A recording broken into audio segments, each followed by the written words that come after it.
Iranian forces attack the American embassy in Iraq. Anti-Semitic attacks become commonplace in New York City. And Democrats continue to push impeachment. Happy New Year. I'm Ben Shapiro. This is The Ben Shapiro Show.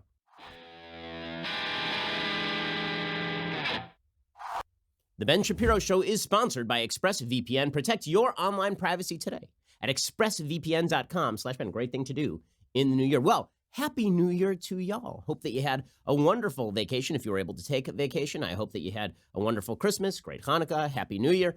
And we're back.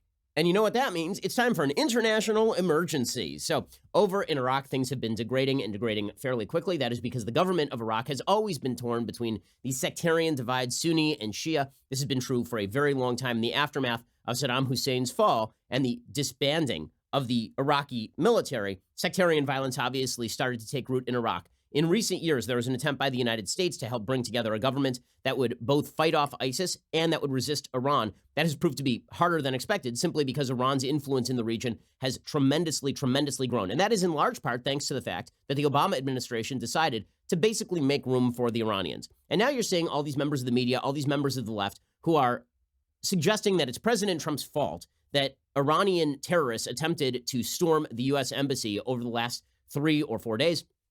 And they're trying to suggest that this is because of Trump's harsh policy on Iran. No, this is because when you appease a power like Iran, their power grows and they are able to stage events like this one. And this is two very different views of foreign policy. And it's something that we ought to take note of because there is this tendency inside the right to be isolationist as well. And these views of foreign policy, one suggests that the role of the United States in the world should be basically we stay within our own borders. We wait to be hit. If we are hit, then we lash out in sort of quick fashion, and then we retreat back inside our own borders, and that the outside world has nothing to do with us. And this was America's foreign policy for large swaths of time up until the beginning of the 20th century, essentially. And then there's the other view, which is that the world has become a very, very small place. And what that means is that when things happen abroad, eventually they are going to end up as being threats to the United States. And so one of the goals of the U.S. military, one of the goals of American foreign policy is to quash threats before they occur. It's to make sure that we can minimize the possibility of risk growing. And so to take an example, there were two views that were prevalent in the United States in the 1930s in the lead up to World War II. And none of this is meant to suggest that we're about to go to war with Iran, which we are not. Okay, but there were two views in the 1930s in the lead up to World War II. View number one was the old sort of isolationist view, and this was predominant in the United States. It was the view of the Republican Party. It was the view of populists like Father Coughlin. It was the view of many people who suggested that the United States basically had no role in the world. If there was chaos over in Europe, well, that was a Europe problem. If there was chaos over between Japan and China, that was really a Japan and China problem. It wasn't really a U.S. problem. And then that problem started to arrive on America's front doorstep and back doorstep, as it turns out. And then Pearl Harbor happened. Now, what's interesting about the reaction of the United States to Pearl Harbor is that we immediately got our back up and we recognized that our role in the world had to change. Because the fact is this, the United States pretty easily could have come to some sort of accommodation with the Japanese that would have allowed them to maximize their regional power even after Pearl Harbor. And in fact, it's possible that's what the Japanese government thought was going to happen, is that the United States was not going to go to full-scale war with Japan even after Pearl Harbor because isolationist sentiment was so strong. And so they felt like, okay, well, if we hit them, then maybe they'll back off. Okay, that's not what happened. The United States got its back up, and instead, the United States ends up defeating Japan and occupying Japan for the next 80 years. The United States does the same thing with regard to Germany. Right? America's role in the world fundamentally changes because we recognize after World War II, that there is no more of this. We can retreat within our own borders and everybody will leave us alone. Well, that has only become worse over time. And every so often we're reminded of this. On 9/11, we were reminded that we can leave the Middle East alone. We can basically have a light footprint in the Middle East. We can say that that region of the world has not much to do with us. And that will not stop terrorists from hating us and wanting to attack us and wanting to kill American citizens. And again, there are two ways of viewing America's military response to events like this. One is that in the aftermath of Pearl Harbor, which killed on the order of 2,000 Americans, that in the aftermath of Pearl Harbor, America then entered a war in which 200,000 Americans were killed, right, in World War II. Was that a disproportionate response? In some ways, I think there are some isolationists who would argue yes. Pat Buchanan, for example, has sort of argued yes. Okay, the same thing has happened in the aftermath of 9/11. There's the argument that was made that they killed 3,000 of our citizens, but then we've been involved in wars that have killed more American troops than that. More American troops have died in those wars. But this fundamentally misstates the role of the American military and the role of America in the world. And that is the American military. People sign up. It's particularly now, it's a volunteer military. These are heroes who are signing up to defend America's freedom. They're not signing up in order to be paid to sit at a base in Georgia. Right? That is not why they sign up. And to treat them as children, to treat our soldiers, as the left likes to do, as sort of pawns in political games, where anytime somebody says we need to use troops to defend our embassy in Baghdad, for example, then the left says, well, how many troops are you willing to put at risk? Listen, that's a fine question, but it's not a fine question if you do it every single time we talk about using military force in defense of American assets abroad. So what we have to decide is what we want America's role in the world to be. And also, we have to be realistic about the fact that if America retreats from certain areas of the world, other forces take over. If Iran takes over Iraq, if Iran takes over Syria, if Iran takes over Lebanon, if Iran takes over Yemen, that has significant ramifications for America's foreign policy, not just in terms of the economy and shutting down the Straits of Hormuz, but in terms of actual security policy. The fact is the Iranian government is the chief sponsor of worldwide terror on planet Earth right now. If the Iranians take over the region, that maximizes Russian aggression, Russian power, which has ramifications for Europe. If the Chinese are working with the Russians and with the Iranians, then it maximizes Chinese power at the expense of American power in the world. Now, economics is not a zero-sum game, but foreign policy to a certain extent is, in fact, a zero-sum game. And when America pulls back, it is not that this becomes a vacuum, it is that that vacuum is very quickly filled. So there are going to be people who today, tomorrow, as we come back into the new year, argue that all of this is happening in Iraq because the United States ought to take a more isolationist view toward the world, that all this is happening with regard to China and Russia. If we just leave them alone, they'll leave us alone. But that is not the reality. The reality is that if we leave all this stuff alone, all we are doing is emboldening America's enemies to grow stronger. And then when conflict does occur, we are facing down a much stronger enemy. Right now, one of the things that is occurring from sort of the old Obama acolytes, they're saying, well, if we had just left Iran alone, if we just continued to pay off Iran, well, then Iran wouldn't be as violent right now with America. Now, first of all, that's not true. I mean, Iran is responsible for the deaths of literally thousands of American service people in Iraq.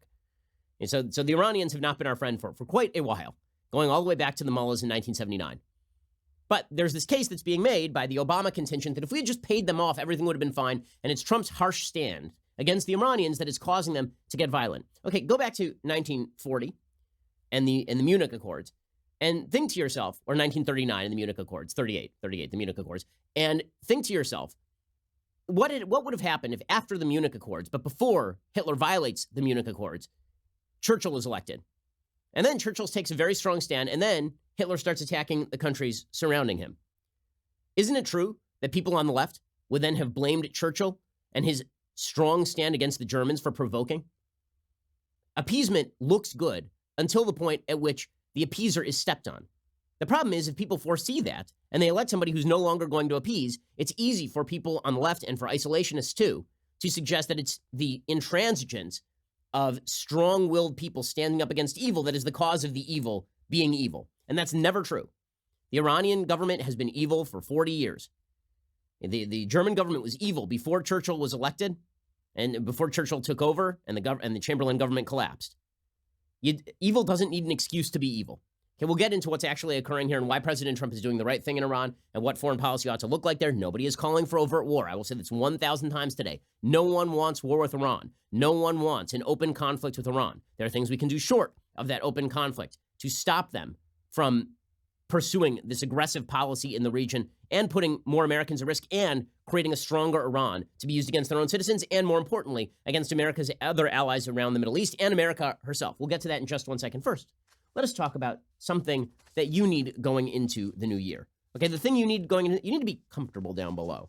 Okay, let's face it. We're going into the new year. I know it's the most depressing day of the year, right? I mean, it's the day after New Year. You got all your resolutions in order and you know you're going to fail. But one thing is for certain. You need to be comfortable where it counts. And this is why you require Tommy John. Tommy John obsesses over every little detail and stitch by using proprietary fabrics that perform like nothing you have ever worn before. As a result, Tommy John's men's and women's underwear sport a no wedgie guarantee, comfortable stay-put waistbands, and a range of fabrics that are luxuriously soft, feather-light, moisture-wicking, breathable, and designed to move with you, not against you. That means no bunching and no riding up. Tommy John is so confident in their underwear that if you don't love your first pair, you can get a full refund with their best pair you'll ever wear or its free guarantee. If you prefer to shop in stores, you can find them in over 1,200 retail locations across the country, including Nordstrom stores nationwide. Tommy John, no adjustment needed. Once you go to Tommy John, you're never going back. I mean, these underwear are just phenomenal. By the way, they make female products also. They're just great. My wife loves them. Hurry to TommyJohn.com/Ben for 20% off your first order. Great way to start the new year. TommyJohn.com/Ben for 20% off. That's TommyJohn.com/Ben. Go check them out right now. Okay, so here is the actual latest from what is happening over in Baghdad. This is according to the New York Times as of last night. After a second day of tense protests at the American embassy in Baghdad, thousands of pro-Iranian demonstrators dispersed on Wednesday. Okay, demonstrators is code for many of these people are terrorists. That literally a terrorist group called Hezbollah, which has outlets. This is sort of the Iraqi outlet. There's the Iraqi outlet of Hezbollah. It's sponsored by the Iranian Quds Force, which is a wing of their Revolutionary Guard. Hezbollah has thousands of rockets pointed at Israel and Lebanon. Hezbollah has a significant role in the conflict in Syria. Hezbollah is one of the worst terrorist groups on the planet. It is labeled as such by the American State Department and by an increasing number of European countries. And if the Europeans label somebody from the Middle East a terrorist, then it's a fairly good shot that they're an actual terrorist group. Okay, after a second day of tense protests at the American embassy in Baghdad, thousands of pro-Iranian demonstrators dispersed on Wednesday, ending a siege that had trapped American diplomats in the embassy compound overnight, winding down a potentially explosive crisis for the Trump administration. The demonstrators had swarmed outside the embassy, chanting "Death to America." The New York Times, by the way, originally termed these people mourners, which shows you where their heads are at. What exactly were they supposedly mourning? They were mourning the fact that the United States had attacked Hezbollah encampments in Syria and Iraq, because these are places from which Hezbollah fighters had been going out and trying to kill Americans and American allies.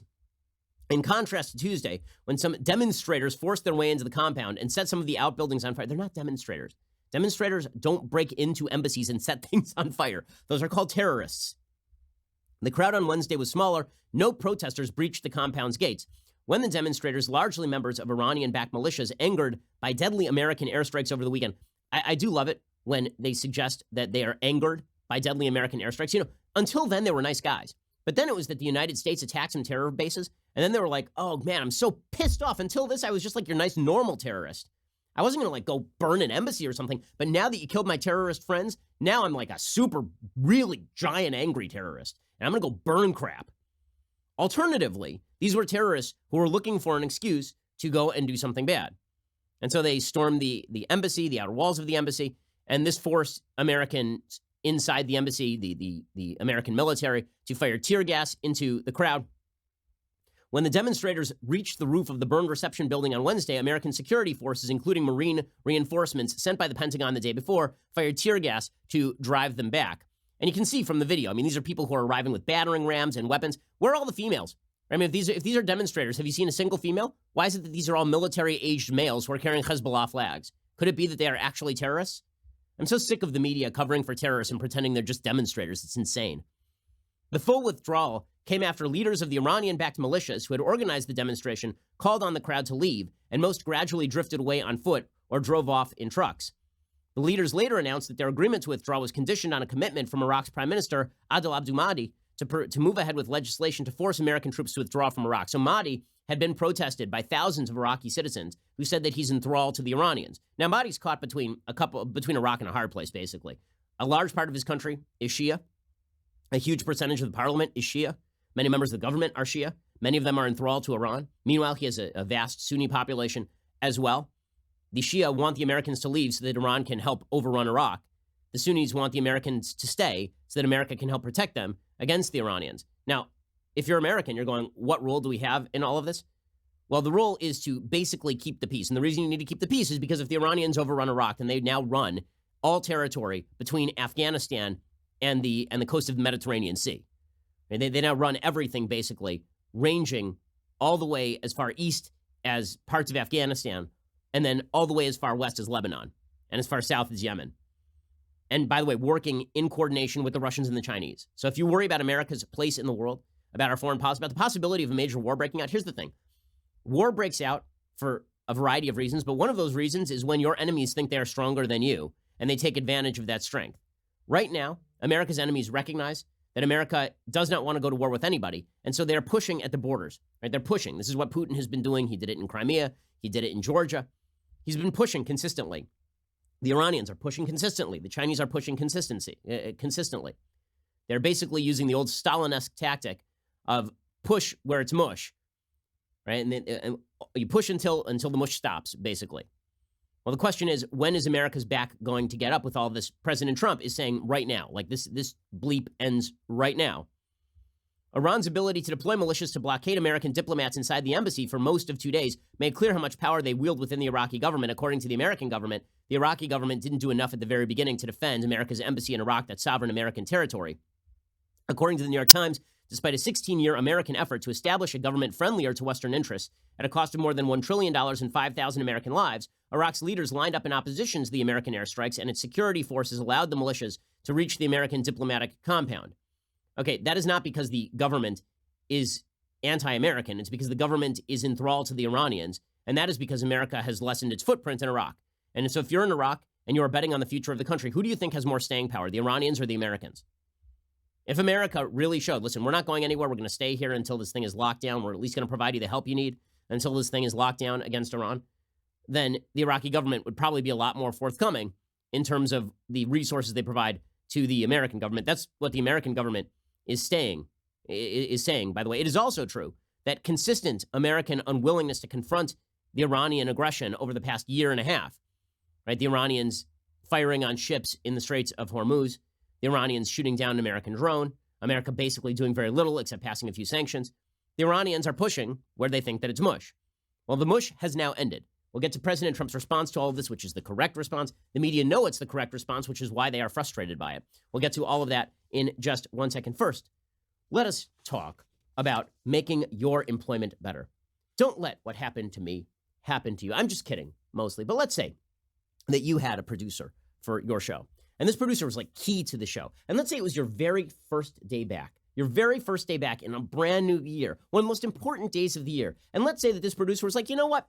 It's a short week. I'm just taking it. Let's say that we won't give let's say it's like Rebecca or something. And she's just like, you know what? I have other things to do today. And so you got now Colton flying the ship. And you're like, I mean, Colton's great, but where's Rebecca?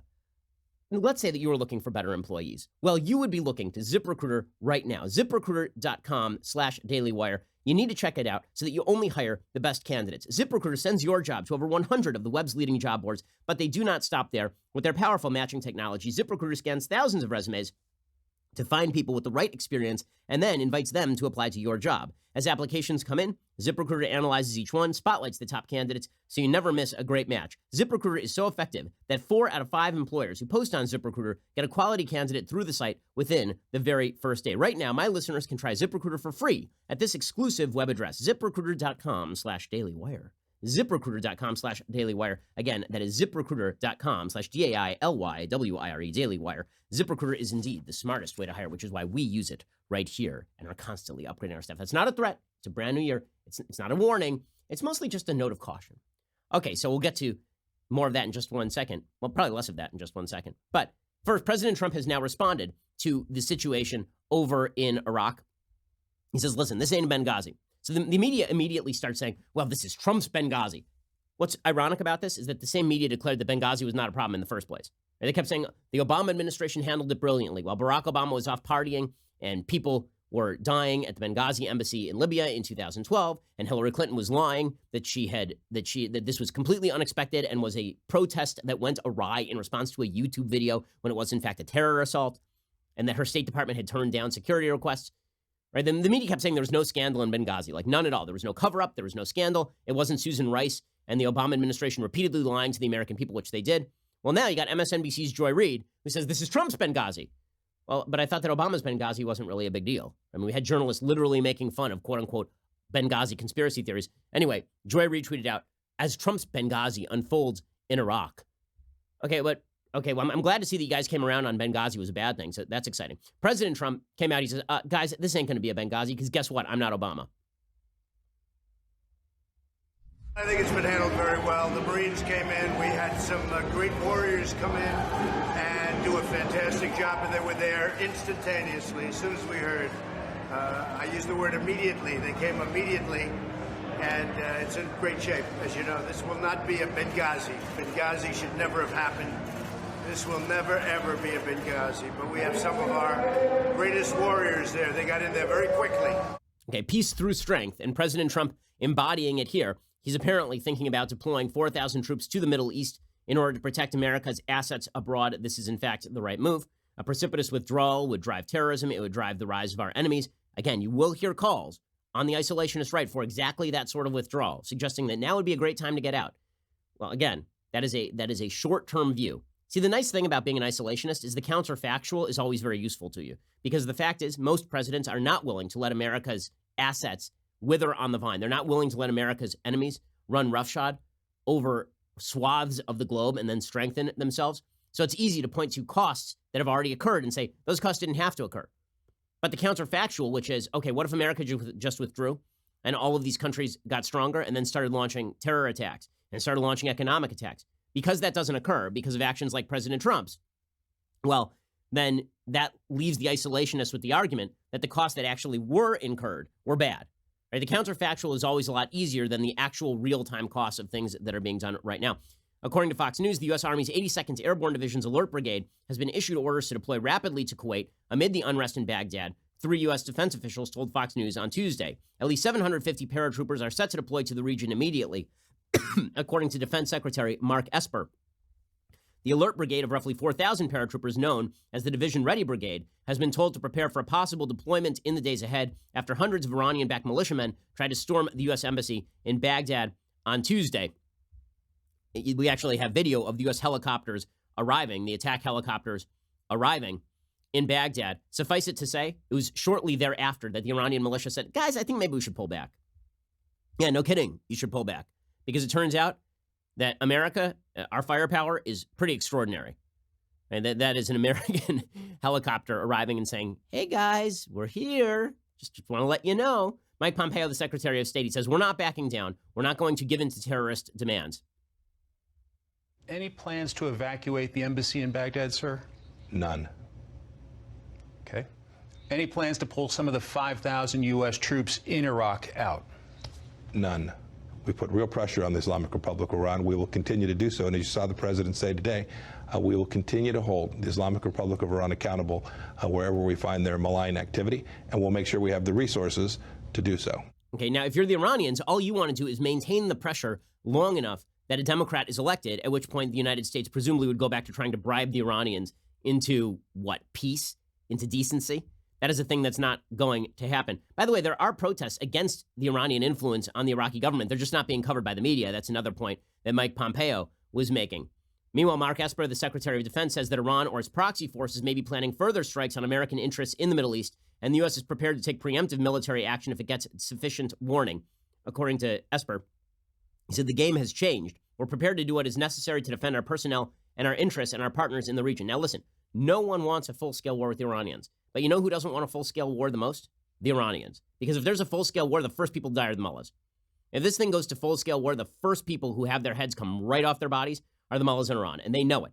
So what they're doing right now is they're pushing, and they're pushing, and they're pushing, and they're oppressing their own population, and they're launching low-level terror assaults. And they're doing all of this in the hopes that they will drive America out of the Middle East in the same way that the North Vietnamese, the Viet Cong, drove the United States out of Vietnam, and that allowed for a spread of communist tyranny in that region. They're looking for the same thing to happen here. The difference is that President Trump is president right now, and the chances that he's going to pull out precipitously are extremely, extremely low, as well they should be. There are things the United States can do beyond economic sanctions, by the way, and striking terror bases is one of those things. Hitting at Hezbollah is one of those things, and that can be done with pretty much zero cost from the air, which is one of the reasons you saw these demonstrators, quote unquote, from the New York Times, these demonstrators descending on the embassy is because America did strike a series of terrorist encampments, and it was very successful. The United States does have an interest in ensuring safety and security for America and her allies and her interests in the region. It'll be interesting to see how these arguments play out because Trump does have this sort of isolationist streak, but he is also not somebody who's going to run away from all of this. Meanwhile, watching the Obama administration sycophants like Ben Rhodes come out and talk about how terrible Trump is just a reminder how awful Obama was. The fact is Iran has been emboldened in the region because of the Obama administration. Trump tweeted out, "This is not a warning, it is a threat. Happy New Year." Well, the bottom line is that what he is doing is going to mean a lot more than what he is saying, right? Deploying those troops, making sure that our assets are safe and secure over there. All of that makes a lot of sense. It is worth noting that Barack Obama welcomed the leader of the U.S. Embassy attack to the White House back in 2016. 11, and he was criticized for it at the time because the person was seen as an Iranian proxy even then. Okay, so that is foreign policy crisis number one that is facing the Trump administration. But it is not the only foreign policy crisis facing the Trump administration as we start a new year. Meanwhile, North Korea says that it has a new strategic weapon. We'll get to that in just one moment. First, let's talk about your sleep quality. So I was away on vacation a little bit during the last few days, and let me just say my sleep quality when I was away from my Helix sleep mattress, it was not great. There are a few things that were disturbing my sleep. Number one, children. Number two, I didn't have the mattress that I need. I need my Helix Sleep mattress. Why? Because Helix Sleep is personalized just for you. Helix Sleep has a quiz that takes just 2 minutes to complete, matches your body type and sleep preferences to the perfect mattress for you. Whether you're a side sleeper or a hot sleeper, whether you like a plush or a firm bed with Helix, there's no more confusion and no more compromising. Helix Sleep is rated the #1 mattress by GQ and Wired Magazine. Just head on over to helixsleep.com/Ben. Take their 2-minute sleep quiz. They will match you to a customized mattress that will give you the best sleep of your life. They have a 10-year warranty. You get to try it out for 100 nights risk-free. They'll even pick it up for you if you don't love it, but that's not going to happen. You're going to love it. I mean, it's made for you. Why wouldn't you? Helix is offering up to $200 off all mattress orders just for our listeners. Get up to $200 off at helixsleep.com/Ben. That is helixsleep.com/Ben. Go check them out right now. helixsleep.com/Ben. Get up to $200 off all mattress orders. Great deal for a mattress that is going to give you a heavenly night's sleep. helixsleep.com/Ben. Go check them out right now. Okay, meanwhile, North Korea is upping the ante as well. No president goes through their first term without being tested a little bit. President Trump's strategy on North Korea has been almost precisely the opposite of his strategy on Iran.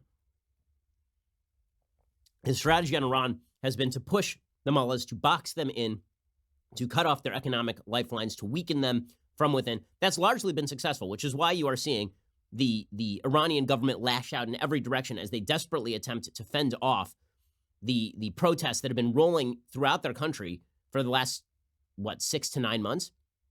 In North Korea, the United States has taken the opposite, the sort of opposite tack, and that has been to try and woo Kim Jong-un personally. I've been very critical of that tack. I've thought that it's been a waste of time. North Korea is showing each and every day that they're not a trustworthy partner. According to Emily Zanotti writing over at Daily Wire, North Korea now says it has a new strategic weapon, and Kim Jong-un plans to deploy it soon. According to the Associated Press, North Korea says it has a new strategic weapon that will stun the world with shocking action. North Korean dictator Kim Jong-un plans to deploy the weapon soon as a way of challenging the U.S.'s nuclear weapons superiority. Kim Jong-un appears to be using this as a bargaining chip in stalled trade talks with the Trump administration. This is always the tactic of the North Koreans, which is to threaten action, fire missiles, basically fuss until you get what you want. Create a situation and then suggest that it can be resolved only by America cutting a check. It has not worked to the benefit of the United States or to the benefit of the people of North Korea for decades at this point. Why it would work with Iran is beyond me. The left wants to see the North Korean model applied to Iran. It's funny to watch the media on all this. Because Trump is taking this really bifurcated approach to Iran versus North Korea, they won't endorse either strategy. So when Trump takes this very soft tack with North Korea, which at least is mildly more justified than it would be with Iran, simply because Iran doesn't have nuclear weapons yet, and North Korea already does, which means that you have to treat them with a little bit more care than you would with regard to Iran. But when it comes to North Korea, the media is like, oh, look at this Trump. He's sycophantically kissing ass with North Korea. And then when it comes to Iran, where President Trump is taking a very harsh line, they're like, why isn't he sycophantically kissing ass of the mullahs like Barack Obama did? Guys, you got to pick one. Either you treat America's enemies with harshness, and it's peace through strength, and it's you set up barriers and rules, or it's none of the above. You got to pick. You can't just randomly suggest that it's good when Barack Obama does it, but bad when Trump does it. That's not the way any of this works. The AP reports that Un says he will soon reveal a new strategic weapon to the world as it bolsters its nuclear deterrent in the face of quote-unquote gangster-like U.S. pressure. The Trump administration has been trying to negotiate with North Korea for years. President Trump sees an inked deal with the rogue communist nation as a potential hallmark of his term. Just a few short years ago, Trump did manage to secure an anti-proliferation treaty with North Korea, halting at the time North Korea's pursuit of nuclear weapons and development of ICBMs, but North Korea has not actually abided by any of those agreements. President Trump dismissed the threat of North Korea. He said, no, we're getting along great, which of course is not true. Here's President Trump saying it. I have a very good relationship with Kim Jong-un. I know he's sending out certain messages about Christmas presents, and I hope his Christmas present is a beautiful vase. That's what I'd like, a vase, as opposed to something else. I don't know. Look, He likes me, I like him, we get along. He's representing his country, I'm representing my country. We have to do what we have to do. By the way, I just want to note that, okay, if Kim Jong-un sent Trump a vase, he'd be like, what's this vase? Why is there a vase here? You think I need another stupid vase? I got 1,000 vases. With that said, is the policy with regard to North Korea the smartest? No, but is there a really great policy available with North Korea? The answer, of course, is no. I mean, at the very least, North Korea doesn't have regional aspirations. Right? North Korea is at least somewhat contained. The same is not true of Iran. Okay, meanwhile, over in New York City, attacks on Jews continue apace. We saw over the Christmas vacation, over the Hanukkah, the winter vacation, we saw an attack during Hanukkah at a house that was next to a shul in Brooklyn. It was an attack on a machete attack by a guy who'd been let out of jail early. He had a criminal history, and it injured 5 people, including the rabbi of this particular shul. This was only the latest in a spate of attacks. There have been a bunch of attacks over the last month, over the last several weeks. And, I mean, you can see that we have a mashup of a bunch of videos of the attacks from closed circuit TV. Pretty frightening stuff. You can see that here's a Jew just being chased down in the middle of the street and beaten up, held to the ground and punched. You can see that, I mean, this sort of stuff is happening pretty much every day, and it's overtly religious Jews that are being targeted disproportionately by people who happen to be minority. Doesn't mean that they're doing it because they're minority, but it is worthwhile noting that this is one of the reasons the media is not covering it. There's a Jewish boy walking down the street, a Jewish man walking down the street getting clocked from behind by a young person of color, it appears. The only reason that race is relevant in this conversation is because the media specifically only talk about anti-Semitic attacks when they are white supremacists. The reason they're not talking about these anti-Semitic attacks is because they're not against secularized Jews with left-wing values. They are against religious Orthodox Jews in New York City, and they are being perpetrated by members of the intersectional hierarchy. That is the reason why the media refuses to cover all of this. The New York Times admitted as much back in 2018 when they said that even though there was a massive spike in anti-Semitic attacks in the city, it's been ongoing for years at this point, they said that they had failed to cover it because it, quote, refuses to conform to an easy narrative with a single ideological enemy. The fact is the media refused to take this stuff seriously, specifically because of the nature of the victims, religious Jews who do not hold left-wing values, and the nature of the victimizers, disproportionately young minority males. Jake Tapper got this one right. Jake Tapper was on CNN. He was talking with Barry Weiss and Jane Costin. And here's Jake explaining correctly that the media response definitely would have been different if white supremacists had committed this Hanukkah attack. This is kind of a sensitive question, but do you think the reaction by politicians and the media would be any different if these recent anti-Semitic attacks had been committed by white supremacists instead of who they were committed by? I do. And the reason for that is because it took a man walking in with a machete the size of a broomstick for there to be any public outrage during the holiday of Hanukkah. Yeah, that, of course, is true. It is also true that the Jersey City attack disappeared from mainstream newspapers, and not only that, was covered by mainstream newspapers as a response to gentrification, with Jews coming in and offering to buy apartments from black folks in Jersey City. And the fact is the media only cover anti-Semitism when it is convenient to their narrative. But anti-Semitism comes from a wide variety of sources, including disproportionately, in terms of opinion, black Americans are disproportionately anti-Semitic compared to other racial subgroups of Americans, according to the Anti-Defamation League. Again, only relevant because what you are seeing in New York City is disproportionately the attacks taking place from members of minority communities. Okay, if this were a white supremacist thing, the media would be covering it because it is uncomfortable to talk about the fact that there is disproportionate anti-Semitism among African Americans in the United States. The media simply refused to cover it. Armin Rosen wrote for Tablet magazine back in July 2019 about the Jew hatred in New York, correctly noted, quote, that the victims are most outwardly identifiable, i.e. religious rather than secularized Jews. The perpetrators who have been recorded on CCTV cameras are overwhelmingly black and Hispanic. The media, therefore, does not want to cover all of this because this cuts directly against the supposed alliance of intersectionality in which all minority groups are allied against the white superstructure. The left just ignores the wrong type of anti-Semitism. And so the same media that will derive great joy from suggesting that President Trump, the most pro-Israel president in the history of the United States, is actually an anti-Semite. The same media that will pretend that President Trump's executive order for campus, designed to protect Jews in the same way that it protects blacks on American campuses, are actually anti-Semitic, will suggest that it is perfectly wrong to cover the fact that Barack Obama sat in Jeremiah Wright's church for 20 years while Jeremiah Wright spewed anti-Semitism. He did for 2 decades. We know this.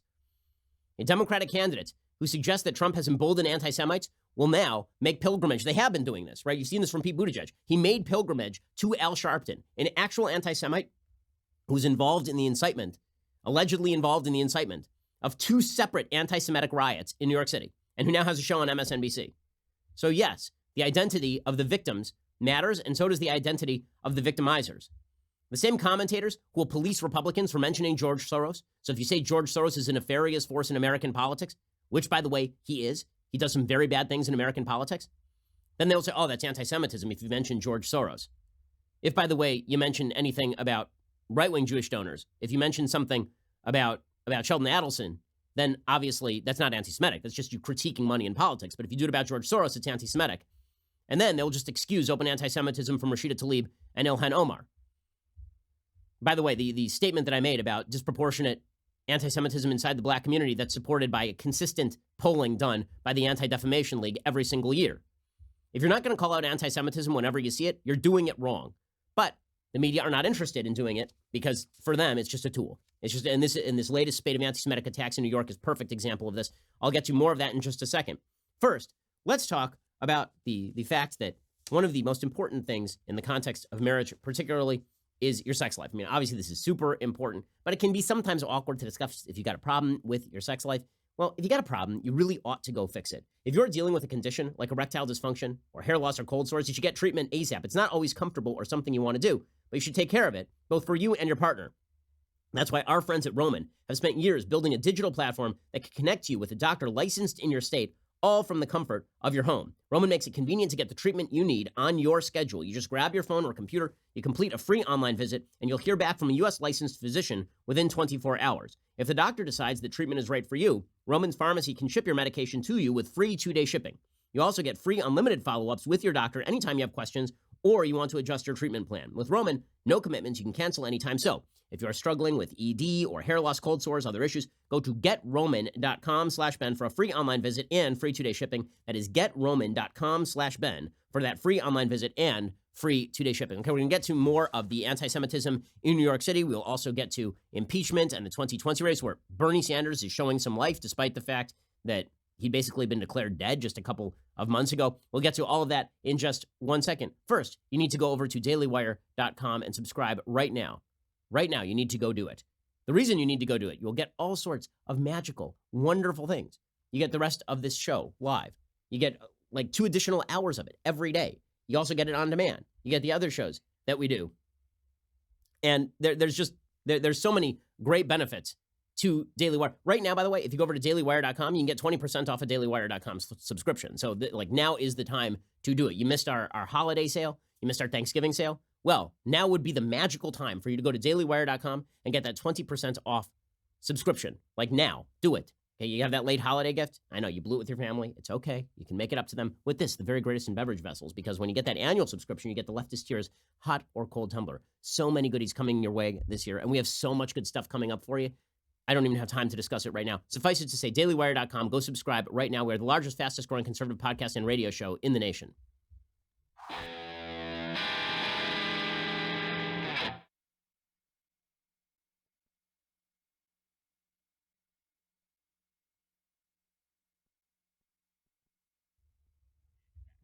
Okay, so the issue of anti-Semitism, again, being treated as a political football by the left, because this is what the political left enjoys doing, apparently. CNN's Sam Vinograd blamed President Trump for the situation in New York. She tried to excuse Andrew Cuomo, the governor of New York, and Bill de Blasio, the mayor of New York. And she blamed President Trump in the process for the fact that Bill de Blasio, who claimed that there was no anti-Semitic problem, like 5 weeks ago, after that Jersey City attack, he suggested, well, now anti-Semitism has reached the doorstep of New York City. No, it's been there for a very long time. You just don't care about it because it's coming in a form that you wish not to recognize. Andrew Cuomo, who came out and said, well, this is just, it has to do with the general tone and tenor of politics in our country, trying to blame Trump for something happening in his own state. Here's CNN Sam Vinograd doing the same thing. We have not seen the U.S. government address the lessons of countering extremism in really a strategic way, and I do not understand why. President Trump has the authority and the ability to call together a whole-of-government approach on this issue, and he has failed to do do so while concurrently, unfortunately, really propagating some anti-Semitic narratives. Oh, so you see somehow the people who are beating up Jews in Williamsburg are actually Trump supporters. Shocker. Who didn't see that one coming? I'll be honest with you, really did not see that coming. Probably the pair of goons who flashed a knife, according to the New York Post, as they yelled, "Hey, Jew boy," at a Brooklyn teen over the weekend, spewing that hate at a 17-year-old victim walking on Avenue O near 8th Street. Apparently, that was probably a bunch of white supremacists. By the way, not a single incident in New York City has been linked to white supremacy, but obviously this has to do with President Trump, demonstrating once again that the left doesn't care about anti-Semitism, depending on the source. Jay Michelson wrote a piece over at the Daily Beast where he tried to explain that left-wing anti-Semitism is basically fine because the reality is that left-wing anti-Semitism is rooted in reality, where right-wing white supremacist anti-Semitism is rooted in mere conspiracy theorizing. This is what this idiot wrote. It's unbelievable. He says, this combination of baseless hatred, he's talking about the conspiracy theorizing in the Jersey City community among some people about Jews selling organs and gentrification. He says, this combination of baseless hatred and socioeconomic grievance stands in stark contrast to the wordy theoretical manifestos of white supremacist anti-Semitism. And while some attackers cite conspiracy theories similar to the ones on the nationalist right, such as the Black Hebrew Israelite doctrines noted above, the social context and relationships to power are utterly different.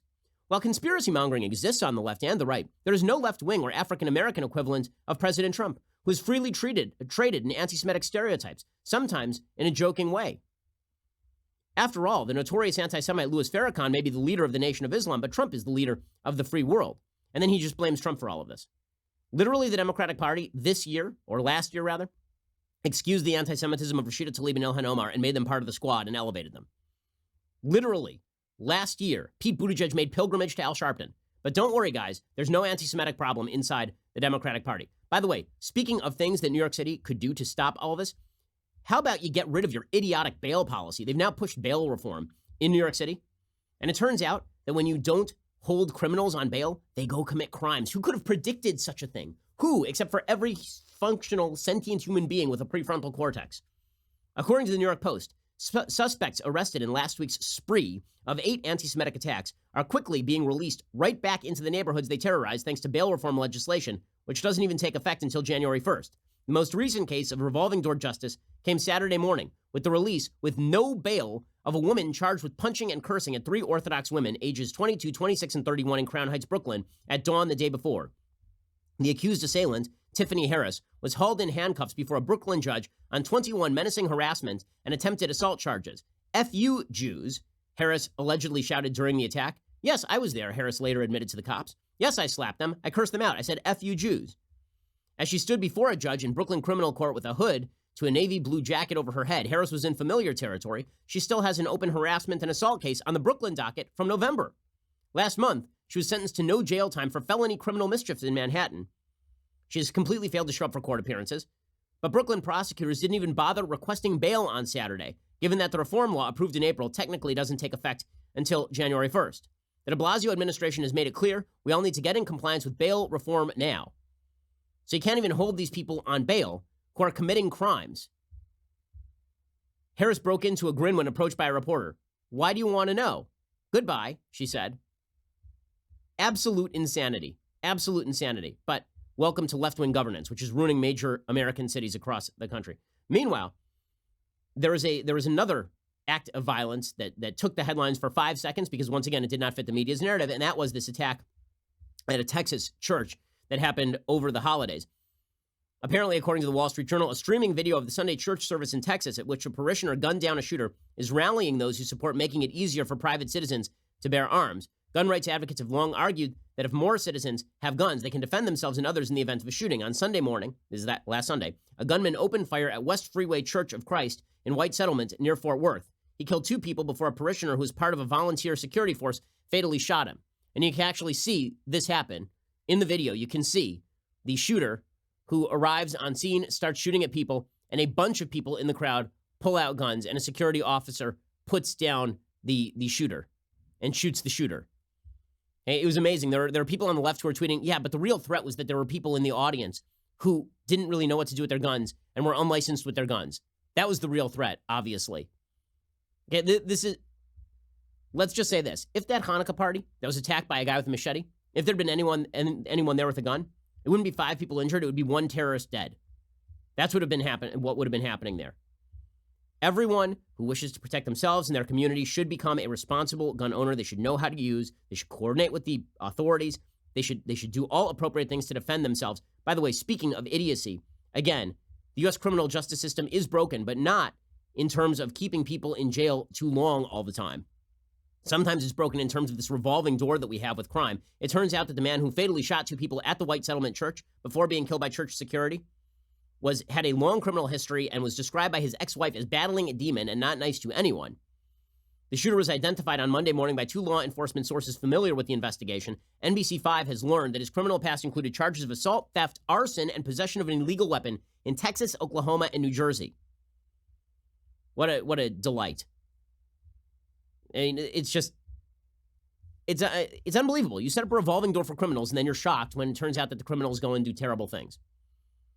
And meanwhile, with all of this happening, with all this turmoil internationally and domestically, the Democrats are focused laser-like on impeachment. They continue to move forward with impeachment, although Nancy Pelosi still has not set forth a timeline as to when she will convey the impeachment charges to the Senate. Remember that impeachment was passed in the House, but she has not actually passed that on to the Senate. There's an interesting legal debate going on right now over whether Mitch McConnell actually needs that. There's nothing in the Constitution that suggests that Nancy Pelosi, number one, is compelled to hand over the impeachment charges to McConnell. But there's nothing also that says that McConnell can't hold a separate trial on the basis of those impeachment charges. They're public, after all, and then just acquit.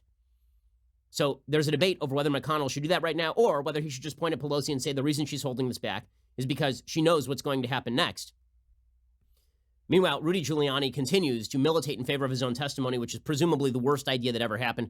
He was at Mar-a-Lago over the weekend suggesting that he would love to testify, which would be the worst possible idea because Rudy Giuliani is not his own best witness. Here's Rudy. I would testify. I would do demonstrations. I'd give lectures. I'd give summations. Or I do what I do best. I try the case. So there he is explaining that he would love to testify. The Republicans would be fools to do that. Meanwhile, everybody in the country has already broken down into lines on this one. Okay, everybody knows where they stand. And the reason they know where they stand is because this is not about what Trump did or did not do with Ukraine. It is a generalized referendum on Trump. Guess what? We get to have a generalized referendum on Trump in just about 11 months here.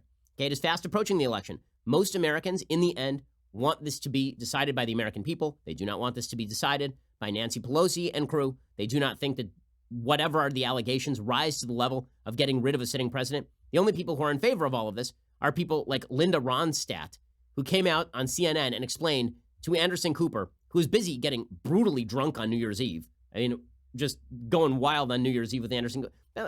It confuses me as to why CNN thinks that this is good broadcasting or a good idea. You're a news network, and you have your anchors making absolute mockeries of themselves on national TV. Do they think that it makes them seem fun? Or does it make it seem like they might be out of touch with their actual jobs? You call yourself the most trusted name in news. You get James Earl Jones to do the voiceover. And then you got Anderson Cooper and Don Lemon getting blackout drunk on national TV. Anyway, here's Linda Ronstadt over the weekend explaining that President Trump is the new Hitler. There were a lot of chances as Hitler rose to power, there were a lot of chances to stop him, and they didn't speak out. And the industrial complex thought that they could control him once they got him in office, and of course he was not controllable. And by the time he got established, he put his own people in place and, stacked the courts and did what he had to do to consolidate his power. If you read the history, you won't be surprised. It's exactly the same. Find a common enemy for everybody to hate. When I was sure that Trump was going to get elected the day he announced, and I said it's going to be like Hitler, and the Mexicans are the new Jews. And sure enough, that's what he delivered. The Mexicans are the new Jews? Really? Like, a huge percentage of the American population is Hispanic. Nobody's being rounded up and put in boxcars. This is so insulting and so stupid. But if you feel like this is who Trump is, of course you're pushing for impeachment, despite the fact that you don't actually have the evidence for this. Meanwhile, the Democrats are basically hoping that they can peel off a couple of Republican senators to cut against McConnell and drive for a quote-unquote more even-handed impeachment trial in the Senate. It's not really going to happen. Susan Collins did say that she was open to having witnesses at trial. Here was Susan Collins from Maine. I am open to witnesses.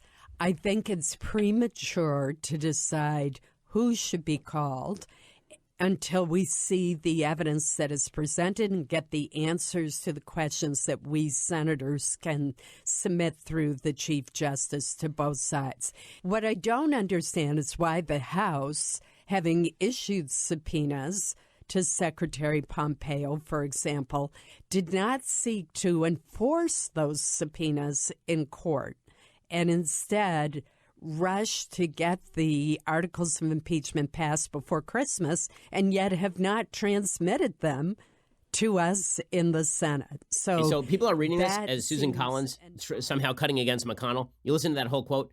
Not really. She's basically saying, yeah, sure, I'd like to see a trial, but the House didn't do its job. So this is going nowhere. Everybody knows it's going nowhere. It's all a sham. We can move on with our lives. By early February, this thing will be over, and we'll be in primary season full swing. By the way, Bernie Sanders raised a boatload of money. That dude is on the move. Watch out, Democrats. You may nominate an actual open octogenarian socialist. Okay, time for a quick thing I like and then a thing that I hate. So things that I like today. Okay, this is going to be so quick because, as you all know, I'm a large-scale Star Wars fan. I'm a big Star Wars geek. My kids are now super into Star Wars. Like, we got them nothing but Star Wars gifts for Hanukkah, and they could not be happier. Honestly, I wish that the world were not such a terrible place, particularly in social media, so I could post videos of my kids because it is adorable. I have the best video of my 3-year-old son, who is very into Empire Strikes Back. I know, maybe a little old for him, but he gets it. He likes it. And there are many videos of me turning to him now and saying, "No, I am your father," and him saying, "That's not true. That's impossible." And me saying, "Search your feelings. You know it to be true." And him going, "No." My kids are very into it. Okay, so I finally got a chance a couple nights ago to see Rise of Skywalker. We were out of the country for a bit of a vacation. And when we got back, like first move, my wife and I go to see Rise of Skywalker. Now, if you've been familiar with the show at all, you know I've been incredibly critical of the new trilogy. I don't like the new trilogy. I think it was unnecessary. I think they were fools. I think they tried to split the baby. So there were two things they could have done.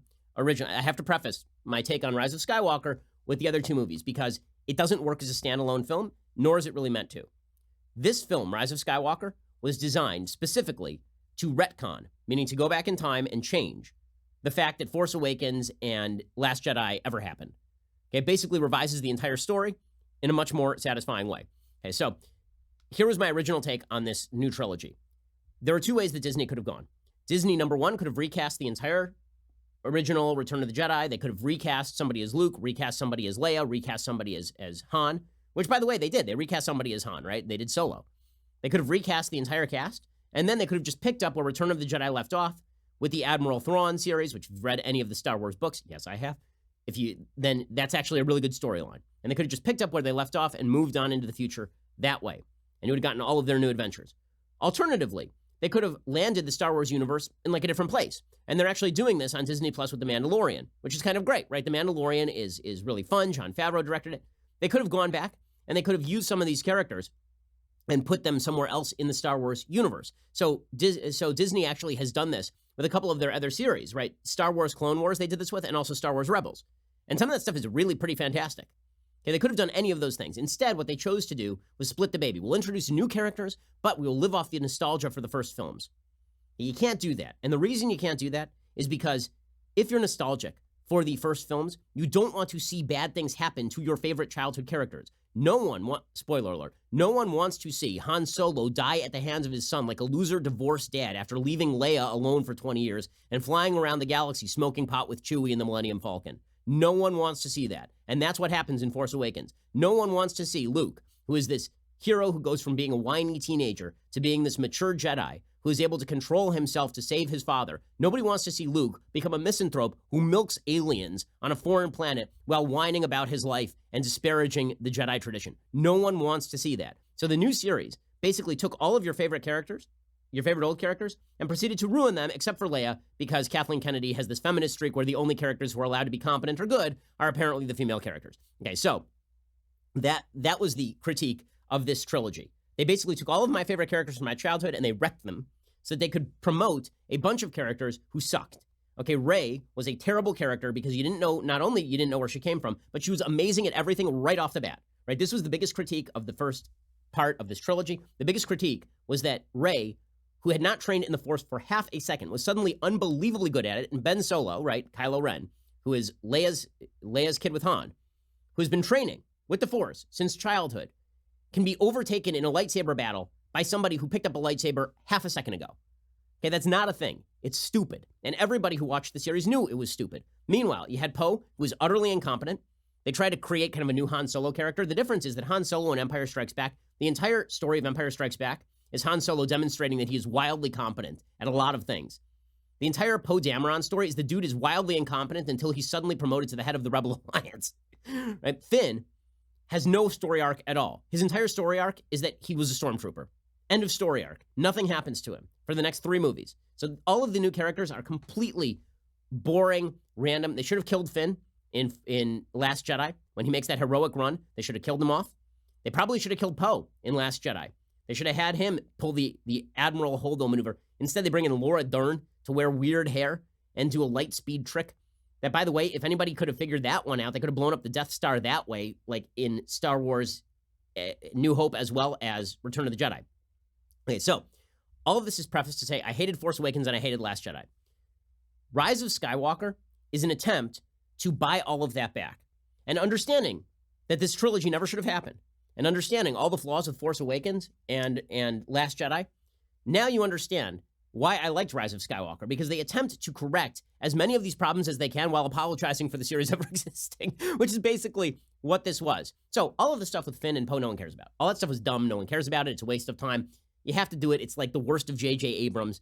Like the film, it's not a spoiler to say the film opens with the Millennium Falcon light speed jumping, which just turns it into like a silly prop. Like it's ridiculous. It's ridiculous. The entire Empire Strikes Back, which is the best Star Wars film, unquestionably, this is fact. This is known.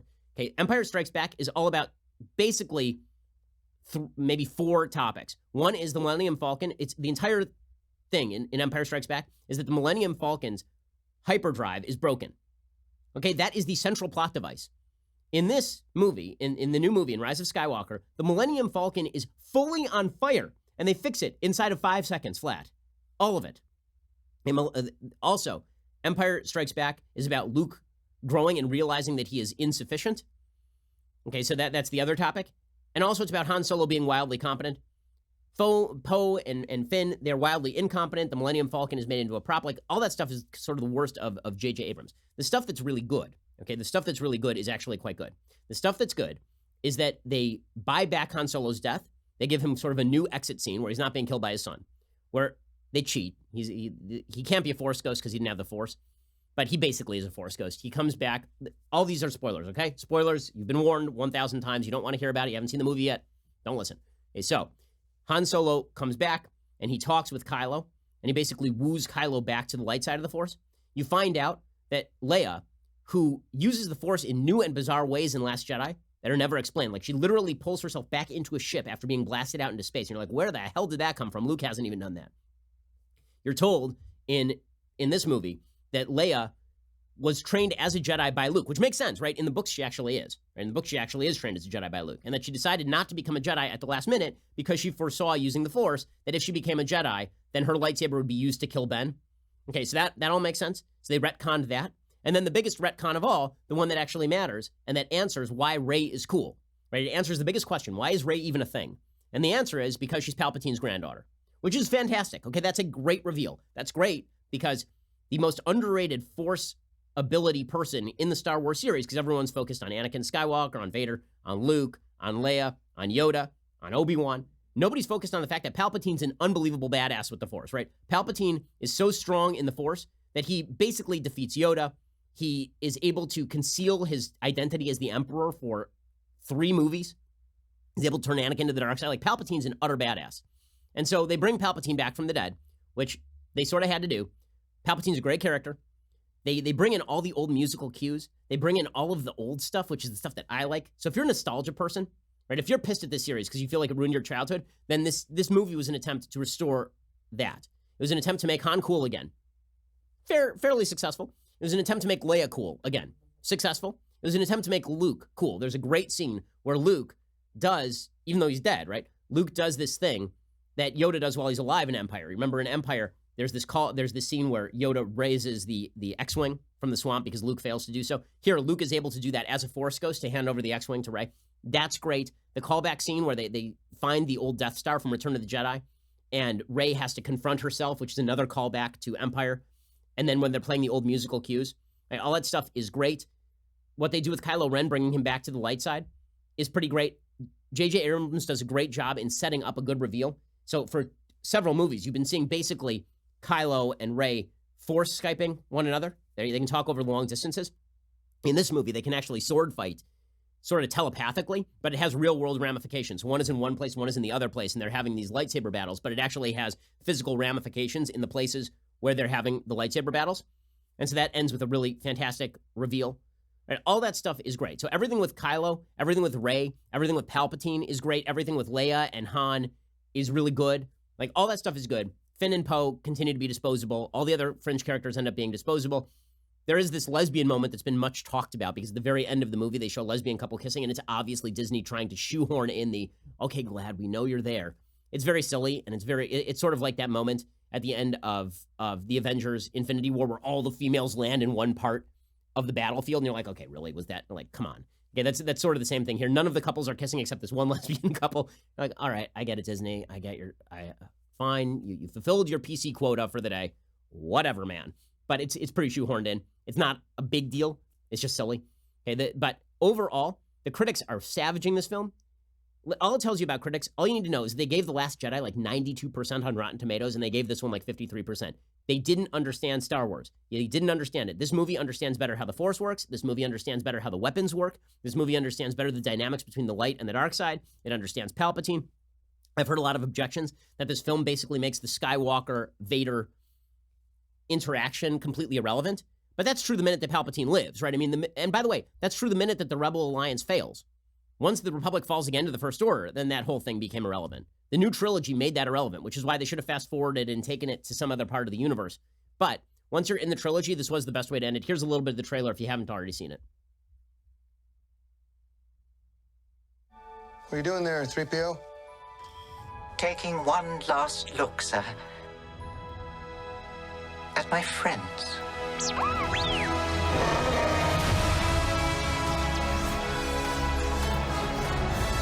Confronting fear. It's the destiny of a Jedi.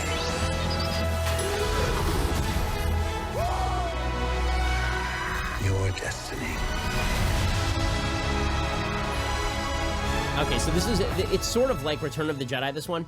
Specifically because the part that you care about is all the stuff with the Emperor, and all the stuff on Endor doesn't matter as much. That's pretty much this movie. Everything between Rey and Kylo and the Emperor and all the old characters is great, and everything else is disposable. But good for J.J. Abrams for at least trying to go back and unruin everything that he ruined in Force Awakens and that Rian Johnson then proceeded to wreck in Last Jedi. Okay, I know I went on a long time about Star Wars, but guess what, Tough? It's a new year. It's my show. I get to say what I want.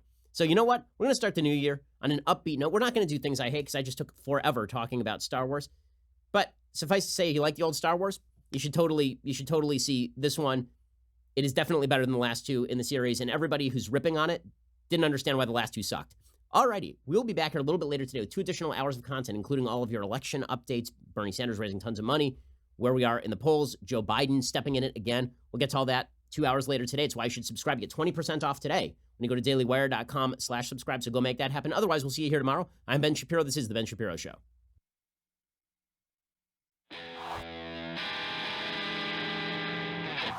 The Ben Shapiro Show is produced by Rebecca Dobkowitz, directed by Mike Joyner, executive producer Jeremy Boring, senior producer Jonathan Hay, supervising producers Mathis Glover and Robert Sterling, technical producer Austin Stevens, associate producer Colton Haas, assistant director Pavel Wydowski, edited by Adam Sayevitz. Audio is mixed by Mike Coromina.